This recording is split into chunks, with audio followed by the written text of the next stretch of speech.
Hold up. Did he really tell her to kill herself over 50 times? Because if that's true, this isn't just toxic, this is criminal. And once the judge hears it, everything in that courtroom changes. Kill yourself and I want to watch you suffocate, and your family hates you. Socks not being in the closet. The defendant punched the complaining witness with a closed fist on her foot twice. You know, Mr. Fritter, let me tell you something now. You scare me. Mr. Fritter, look at me. So if I go like this, is that threatening or harassing? Look at me 3 times a week. Holy freaking moly.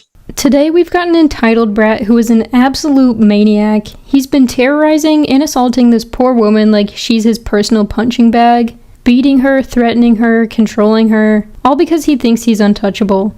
And somehow this guy has dodged every consequence possible, skating through the system long enough to feel invincible. But today, Judge Fleischer is finally about to crack that ego in half. It's wild that someone can cause this much pain and damage and only now face real accountability. Do you think he walks out today, or is this finally the day someone says enough? Let's go ahead and dive in. Mr. Fritter, you're charged with harassment. You're facing up to 6 months in jail and or a $2,000 fine. We're going to do probable cause. You have the right to remain silent. Anything you say can and will be used against you. You have the right to have an attorney present. If you cannot afford one, one will be appointed to you, sir. Okay, please. Shh. September 19, 2024, an officer conducted a follow-up in regards to an assault on a family case. Upon further investigation, the officer made contact with the complaining witness, who reported that the defendant had been harassing her since September 18, 2024, by sending her videos, voicemails, and text messages containing horrible remarks, approximately 50 to 60 messages in total. In the voicemails, the defendant curses at her, asking, "Where are you? Why the fuck aren't you at work?" and calling her various names.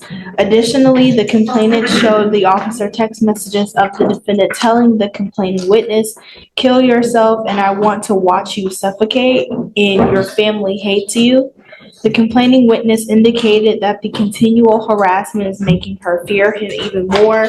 Complaining witness was able to give officers the defendant's identifying information and positively identify the defendant as a person who has been harassing her. I see that he has also picked up a felony assault against this complaining witness as well. Yes, sir. Okay, what happened in that one? And I'm assuming it's the same date as this one, so I'm assuming it's out of the same transaction? I'm not sure. So it says that I don't believe so. It says that on September 18th in Harris County, officers were dispatched to an assault. The complaining witness advised that the defendant came home upset about socks not being in the closet. The defendant punched the complaining witness with a closed fist on her foot twice, on her right thigh, and twice on her left thigh, causing pain. The complaining witness advised that the defendant grabbed her by the arm and forcibly shoved her out of the house, throwing her on the porch. She advised that she felt pain, and she advised that this has been an ongoing issue for the past 2 years. The officers observed purple and green bruises on her arm, foot, and her legs. The bruises were green, purple, and red, and of significant size. Is there a no contact order in this case? Judge, who's the defendant? This is Mr. Fritter. He hasn't harassed, Mr. Fritter, let me tell you something now. You scare me. And you scare me something good.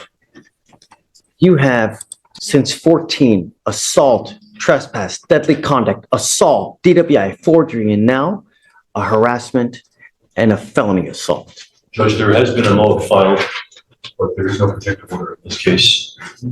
Is there no contact in the felony case whatsoever? I'm checking all conditions. It's no threatening or harassing at this time. Would ask if that be a no contact in this court, Judge. I don't see that the rip has been. Are you Miss Lisco? Yes, sir. That's Miss Lisco, right? There. Come up, ma'am. Come up. I'm sending you for a drug and alcohol test right now, Mr. Fritter. I want to protect you as much as I can. No one has to have this kind of treatment whatsoever for any reason.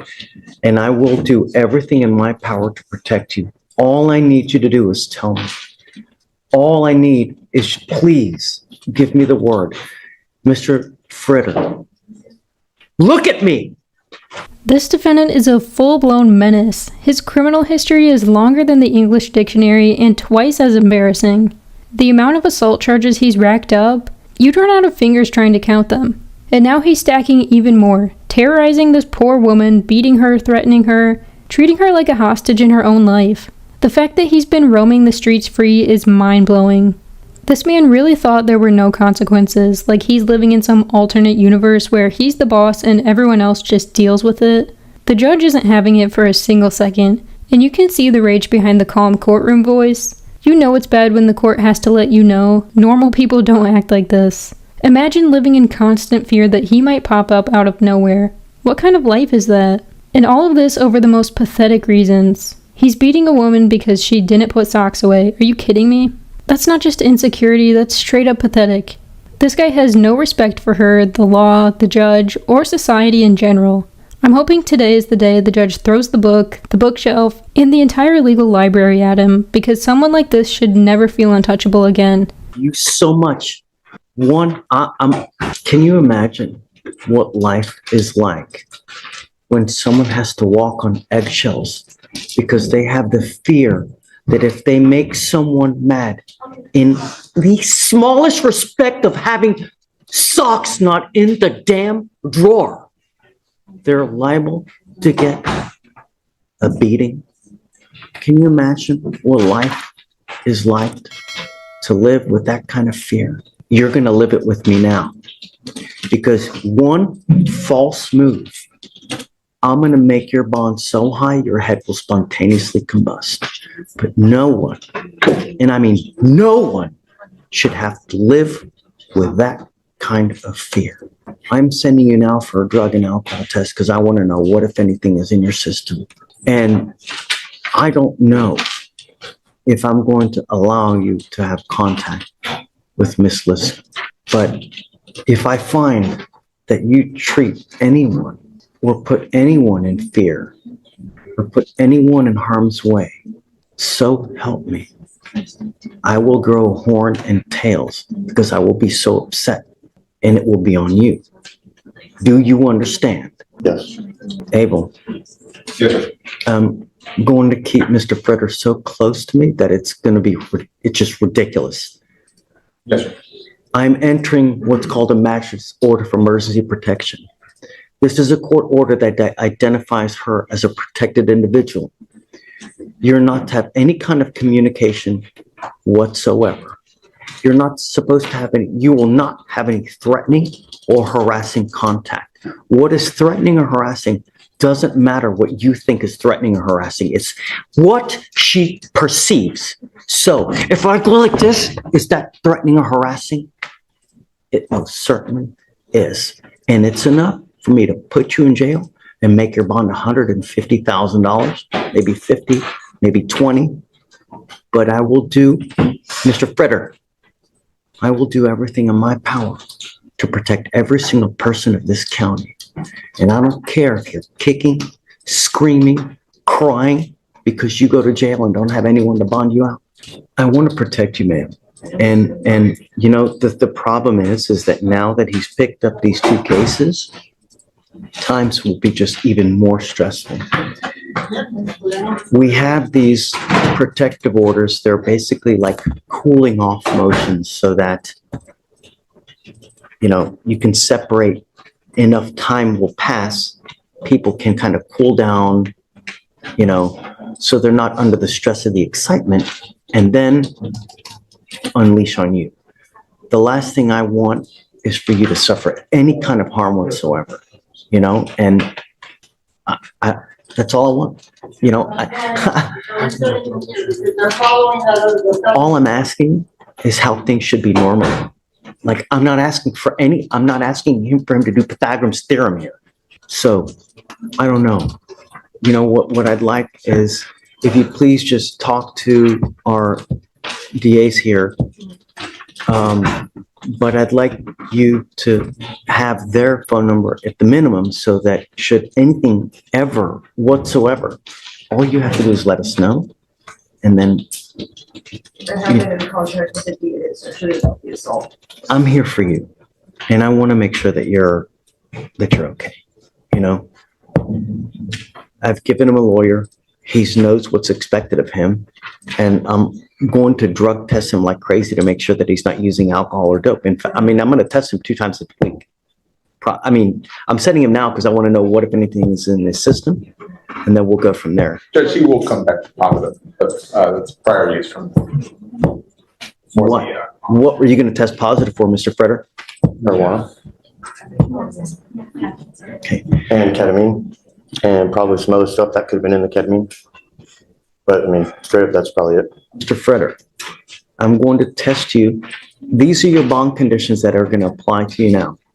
And if you fail to live up to these bond conditions, I'm just going to let you know. That's it. You will appear to me here 2 times a week to take drug tests. And if I find anything is in your system, and I don't care what it is, I'm going to lock you up. You're ordered not to use any kind of dope or alcohol. And if you can't get this monkey off your back, because I am now giving you the opportunity to do it on your own. If you're incapable of doing it on your own, then I'm going to do it for you. Do you understand? No dope, no alcohol.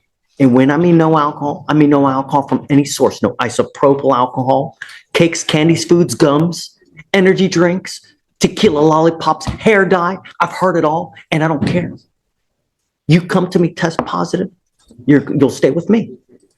I also want you 3 times a week to do anger management classes so that we can deal with the anger issues. Look at me. 3 times a week.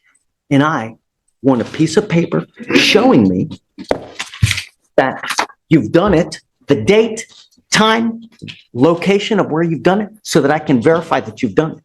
And if you don't do it, you will stay with me. You now have the opportunity to address these things on your own. If you don't, you will be doing it with me. And if I get one breath that she's been mistreated in any way, shape, or fashion, holy freaking moly, okay? Right now. And then, ma'am, if you'd be so kind, please, I'll have you speak to them here momentarily. Rachel, this is my card. If you ever need anything, all you have to do is get in contact with me. And I'm here for you. Whatever you need, anytime, day or night. I don't care. You, really. Okay. Are we shocked even a little bit that this guy ended up testing positive on the drug screen? The moment the judge ordered it, you could see it in his face. Instant panic. That's the look of a man who knows the party just ended and the lights came on. There's no version of reality where a sober person behaves like this. Aggressive, violent, controlling, and convinced he owns another person's life. You could hear it in the judge's voice when he talked to the victim. He genuinely wants her safe.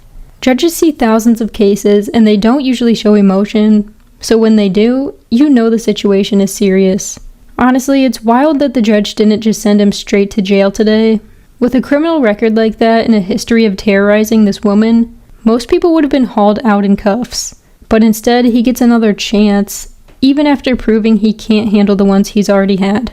Do you think someone like this can actually change, or is he just waiting to get out and repeat the same cycle? I don't have high hopes for this, but let me know down below and what you think the punishment should have been. Thank you so much for watching. Don't forget to like and subscribe, and I'll catch you in the next one.